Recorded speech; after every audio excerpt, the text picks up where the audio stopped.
Adalo Society-nin müsahibələr seriyasından hər birinizə salam. Mən Zivər Nağzadə, Adalo Society-nin müsahibəçisiyəm. Bugünkü qonağımız Azərbaycan Respublikası Vəkillər Kollegiyasının üzvü, Raiffeisen şirkətinin rəhbəri və həmçinin Ada Universiteti Hüquq Fakültəsinin müəllimi Fərid müəllim Həsənovdur. Təklifimizi qəbul edəniz üçün çox sağ olun Fərid müəllim. Sağ ol, mən də sizə təşəkkür edirəm ki, belə bir müsahibəyə məni dəvət eləmisiniz. Ümid edirəm ki, müsahibəmiz və söhbətimiz maraqlı olacaq. İnşallah və biz bugün Fərid müəllimlə birlikdə vəkillik peşəsi, vəkilliyin nə olduğu barədə söhbət aparacağıq. Əminəm ki, hüquq fakültəsində təhsil alan yoldaşlarımın əksəriyyətinin ən böyük arzularından biri məhz vəkil olmaqdır. Beləliklə hər biriniz üçün maraqlı müsahibə olacağını diləyirəm və elə isə gəlin başlayaq ən birinci sizin özünüzün hüquq yolundan və sizi hüquqşünas kimi yetişdirən amillərdən. Təbii ki, hər bir şagirdin orta məktəbdən müəyyən bir peşəyə sahib olmaq, hansısa bir fəaliyyətlə məşğul olmaq kimi arzular olur. Mən də 3-cü qrup deyək, o abituriyent kimi, 3-cü qrupa vermiş bir abituriyent şagird kimi arzum hüquqşünas olmaq olub. Hüquqa həvəsim olub. Hər zaman filmlərdə, xüsusilə də Hollywood filmlərindəki o məhkəmə salonlarındakı çıxışlar, vəkilin, prokurorun, hakimin və s. diqqətimi cəlb edib. Ona görə də hüquqşünas olmaq qənaətinə gəldim və universitetə girəndən sonra yəni hüquq fakültəsinə girdikdə və təhsil aldığım illərdə əmin oldum ki və özümə inandım ki, elə düz peşə seçmişəm. Mənim xarakterimə, özümə, dünya görüşümə, bütün belə deyək, parametrlərimə cavab verən peşə elə hüquqşünaslıq peşəsidir. Başqa bir sualımız ondan ibarətdir ki, sizin üçün, sizin spesifik olaraq yönəldiyiniz sahə vəkillikdir. Bəli. Və sizin üçün vəkillik həm mənəvi cəhətdən, həm də hüquq bazarındakı yeri etibarı ilə nə ifadə edir? Vəkillik müdafiədir. Yəni, hər bir kəsin həyatda müdafiə olunmaq kimi bir instinkti var, hissi var. Və hüquqşünas peşələri içərisində də vəkillik bu müdafiəni ən yaxşı şəkildə həyata keçirə biləcək bir sahədir, bir istiqamətdir. Düşünürəm ki, vəkillik nəinki cəmiyyət üçün, dövlət üçün, ümumiyyətlə bütövlükdə insanlıq üçün, hər bir fərd üçün önəmlidir. Yəni, hər bir fərd həyatında ən azı bir dəfə də olsa hansısa bir məsələ ilə bağlı hüquqi müdafiəyə ehtiyacı olur. Və bu müdafiəni peşəkarcasına həyata keçirə biləcək şəxs vəkildir. Ona görə isə bilirəm ki, vəkillik hüquq peşələri içərisində seçilən və cəmiyyətdə də, dövlətdə də əhəmiyyətli olan bir peşədir. İctimai bir peşədir. Yəni, yeganə peşə sahəsidir ki, Azərbaycan Respublikasının ali qanunu olan konstitusiyada nəzərdə tutulur bu peşə. Başqa bir maraqlı məsələ ondan ibarətdir ki, vəkillə onun müdafiə elədiyi şəxs arasında olan güvən məsələsi. Bəli. Mənə maraqlıdır ki, sizin fikrinizcə, vəkil müdafiə elədiyi şəxsin dediklərinə güvənmədiyi halda belə, o hansısa şəkildə, məhkəmədə onu tam şəkildə müdafiə eləyə bilərmi? Yoxsa professional vəkil üçün bu müdafiənin fərqi yoxdur? Bu güvənməyin fərqi yoxdur? Vəkil və hüquqlarını müdafiə etdiyi şəxs müvəkkili deyək. Müvəkkillə vəkil arasında mütləq qaydada güvən olmalıdır. İlk növbədə müvəkkilin vəkili güvən olmalıdır. Müvəkkil əgər onu müdafiə edən, hüquqlarını belə deyək, təmsil edə biləcək şəxsə güvənmirsə, bu deməkdir ki, ona həqiqəti demir. Vəkil də müdafiə elədiyi şəxs haqqında həqiqəti bilmirsə, onu müdafiə edə bilmir. Mən həmişə hüquqlarını müdafiə etdiyim şəxsə belə bir ifadə ilə birinci müraciət edirəm ki, mənə həqiqəti söylə, səni xilas edim. Yəni, cinayət törətmisənsə, de törətmişəm. Mülki işdir. Bu torpaq sahəsini sən qanuni əsaslarla əldə etmisənsə, də etmişəm. Etməmisənsə, hansısa çirkli yollarla və yaxud da hansısa başqa yollarla əldə etmisənsə, onu da de. Yəni, həqiqəti de ki, mən səni müdafiə edə bilim. Səni xilas eləyə bilim. Bəzən olur ki, müvəkkil elə düşünür ki, müdafiəçini, yəni vəkili aldatmaqla nəyəsə nail ola bilər. Aldadar vəkili başqa bir istiqamətə yönəldər, vəkil də o istiqamətdə onu müdafiə edər və onu xilas edər. Xeyr, elə deyil. Görürsüz ki, vəkil vəkilinə düzgün informasiya vermir, işin hallarını düzgün demir. Sonra məhkəmədə vəkil sürprizlə qarşılaşır. Həqiqət ortalığa çıxır. Yəni sonunda nəticə etibarilə müvəkkilə ziyan dəyir. İş bitir, vəkil gedir evinə, vəkil də gedir cəza çəkmə müəssisəsinə. Amma vaxtında düzgün, yəni güvənsəydi, etsəydi olardı. Hesab edirəm ki, güvən qarşılıqlı olmalıdır. İlk növbədə müvəkkil vəkilə güvənməlidir. İkincisi də vəkil də elə müvəkkilinə güvənməlidir. Yəni inanmalıdır ki, həqiqətən də baxsa onun dedikləri həqiqətdir və o müdafiə etməlidir. Məncə cinayət işlərində bu çox olur və sizin heç belə halla qarşılaşdığınız olub? Olub. Qarşılaşdığım hallar olub. Müvəkkil həqiqəti deməyib. Mənim israrlarıma baxmayaraq. Artıq mənim 12 il vəkillik stajım var və mən o təcrübənin verdiyi o vərdiş ki var, müvəkkili dinləyərkən onun yalan dediyini, doğru dediyini, nəyi gizlətdiyini, nəyi demək ümumiyyətlə istəmədiyini və yaxud da nələri dedikləri o informasiyanın içərisində hansıları doğru, hansıları yalan olduğunu bilirəm. Bir dəfə belə bir hal olub. Deməli, təqsirlənən şəxs mənə danışır, dələduzluqla bağlı bir cinayət işidir. Danışır ki, yox, mən onu aldatmamışam, mən onun pulunu almamışam və s. və axır belə özünü müdafiə üçün mənə danışır.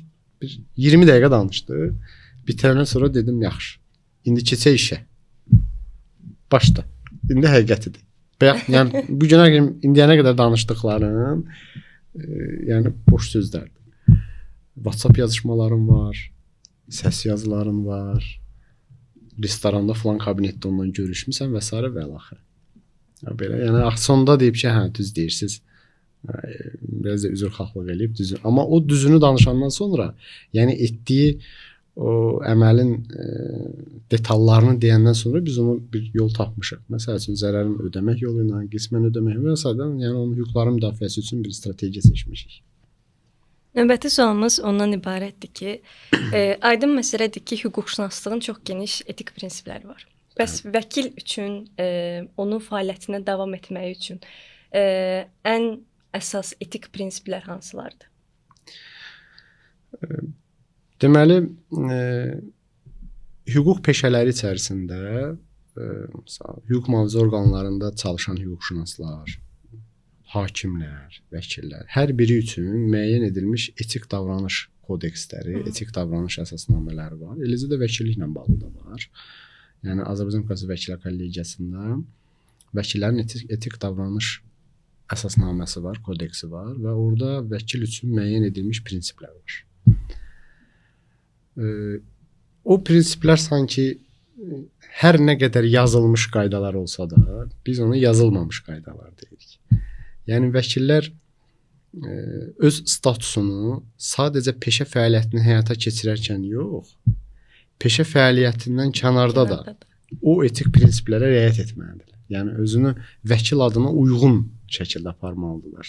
Bu toy məclisində də ola bilər, yas məclisində də ola bilər, şəxsi həyatında da ola bilər, ailə həyatında da ola bilər, dostları ilə münasibətində də ola bilər, gəzinti vaxtı heç ölkə xaricində olduğu dövrdə də ola bilər. Yəni özünü bu etik prinsiplərə uyğun aparmalıdır. Eyni zamanda peşə fəaliyyətini həyata keçirərkən də bunu rəhbər tutmalıdır. Yəni tutaq ki, ən azı hüquqlarını müdafiə etdiyi müvəkkilinə qarşı hörmətlə yanaşmaq, digər vəkil yoldaşlarının fikirlərinə hörmətlə yanaşmaq, məhkəmədə davranışı və s. Hətta bəzi ölkələrdə, xüsusilə də inkişaf eləmiş ölkələrdə, misal üçün ABŞ-da belə, vəkilin geyimi belə əhəmiyyət kəsb edir. Onun etik davranışlarına təsir edə biləcək bir haldır. Yəni vəkil geyimi ilə fərqlənməlidir. Yəni bu gün siz bir vəkili tişörtdə, dediyimiz o çəkələkdə, şərtdə, şortikdə mantiyasını atsın çiyinə, məsələn, ali məhkəmədə çıxsın, getsin, çıxış etsin və ya da hansısa bir məhkəmə salonuna getsin. Bu qəbul edilməz bir şeydir. Düzdür, bu heç harda yazılmır. Məsələn, bizim nə vəkillər vəkilət haqqında qanunumuzda, nə o peşə kodeksində elə bir hal olmasa belə, amma yazılmamış qaydadır. Həm məhkəməyə, həm də ki qarşısındakı şəxsə hörmət, ən azı öz hüquqlarını müdafiə etdiyi şəxsə qarşı, yəni o hörmətsizlikdir. Biz Azərbaycan, yəni biz ölkəmizdə mən elə bir hala rastlaşmamışam ki, vəkillər hansısa formada bu şəkildə belə hörmətsizlik ifadə edələr. Düşünürəm ki, biz o etik qaydalara riayət edən vəkillərik. Bir də bu etik prinsiplərlə bağlı belə bir məsələ də var ki, sizcə cəmiyyətin pis olaraq dəyərləndirdiyi şəxsləri müdafiə eləmək etikdir? Məsələn, çox ağır cinayətlər törətmiş şəxslərin vəkilliyini etmək, əksər vəkillər ümumiyyətlə məhkəməyə çıxmaq istəmirlər bundan bağlı. Buna münasibətiniz necədir? Birincisi, bu cəmiyyət tərəfindən və xüsusilə də bizim bəzi insanlarımız tərəfindən vəkilliyin düzgün başa düşülməməsindədir. Vəkil şəxsin əməlini müdafiə etmir. Hüququnu müdafiə edir. Yəni vəkil demir ki, sən qəsdən adam öldürmüsən, yaxşı eləmisən, mən səni müdafiə edəcəm. Və yaxud sən dələduzluq edib başqasının etibarından istifadə edib pul vəsaitini ələ keçirtmisən, yaxşı eləmisən, mən səni müdafiə edəcəm. Vəkil elə bir söz demir. Vəkil sadəcə şəxsin hüquqlarını müdafiə edir. Yəni onu qanunsuz və əsassız ittihamla müdafiə edir. Yəni o ən azı hansı cinayəti törədibsə, o cinayətə görə məsuliyyətə cəlb edilsin. Törətmədiyi və yaxud ittihamda olmayan, necə deyim, ona aid olmayan epizodlara görə məsuliyyətə cəlb edilməsin. Yerində və qədərində. Qədərində olsun. Yəni vəkilin ən çox çalışdığı şey budur. Amma cəmiyyət bəli, bəzi cinayətlərdə şəxsi müdafiə edən vəkillər ola bilər pis yanaşsın və yaxud qeyri-adekvat münasibət bəsləsin ki, tutaq ki, məsələn, zorlama cinayəti. Sən şəxsi zorlayan adamı necə müdafiə edə bilərsən? Düzdür, mən təcrübəmdə o sayaqçılar olmayıb. Mənə heç belə bir müraciət də olmayıb. Və yaxud narkotik vasitələrin qanunsuz dövriyyəsindən bağlı işlər. Və yaxud başqa və dövlətə xəyanət cinayəti olsun. Məsələn, düşünə bilərlər ki, dövlətə xəyanət etmiş şəxsi niyə müdafiə edirsən? Elə şey yoxdur. Biz onun əməli müdafiə etmirik. Hüququnu müdafiə. Bəli, hüquq. Necə ki, xəstəxanada həkim kimsə xəstələnirsə, həkimə müraciət edirsə, həkim onun kimliyini, şəxsiyyətini araşdırmır ki, xəstəliyi nədir, ona diaqnozunu qoyub müalicə edir, insan olduğu üçün bəli ona hüquq xidmət göstərir. Və bu gün məsələn keçən həftə deməli o Qarabağla bağlı o ermənilər ki məhkəməsi, separatçıların məhkəməsi başladı. Görürsüz orada nə qədər vəkillər var idi. Hətta bəzi vəkillərimiz vəsatət də vermişdilər ki, onları ev dustaqlığına buraxılsın, həbsdən azad edin. İndi o deməkdir ki, o vəkil dövlətini sevir. Xeyr, onun hüququnu müdafiə edir.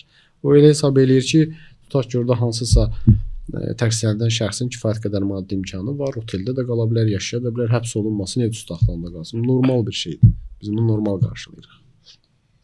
Növbəti sualımız bundan ibarət olacaq ki, son zamanların ən böyük tendensiyası süni intellektdir və belə bir tendensiya var ki, süni intellekt zaman keçdikcə humanitar sahədə fəaliyyət göstərən hər kəsin işinə vəzləyə biləcək. Nə vaxtsa süni intellekt məhkəmədə bizim hüquqlarımızı müdafiə edə bilər? Süni intellekt bu gedişlə görsənir.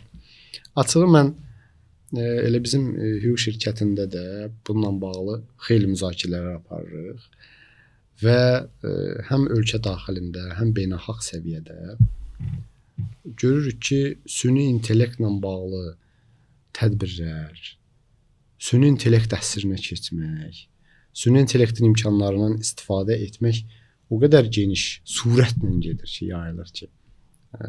Bax, Amerika prezidenti yeni seçilmiş Trump 500 milyard dollar pul ayırdı süni intellektlə bağlı layihəyə. Yəni bu ondan siqnal verir ki, yəni onu göstərir ki, işarə eləyir ki, dünyada artıq süni intellekt bir xeyli peşələri, xeyli məsələlər, vəzifələri əvəz edəcək. Məsələn, tərcüməçini əvəz edəcək. Artıq tərcüməçi deyən bir peşə qalmayacaq. Ola bilər gələcəkdə cərrahları əvəz etsin. İnsana elə süni intellekt əməliyyat eləsin. Amma mən hesab edirəm ki, vəkillik fəaliyyətinin süni intellektin əvəz etməsi hələ bir çox vaxt çəkəcək. Niyə? Çünki vəkillik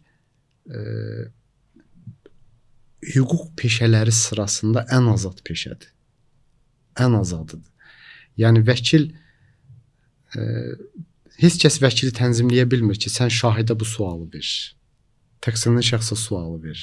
Və yaxud təqsirli şəxsə sual verdikdən sonra çarpaz dindirmə şəklində şahidə sual ver. Şahidə sual verdikdən sonra hansısa məsələ aydınlaşdırmaq üçün geri dön zərər çəkmişə sual ver.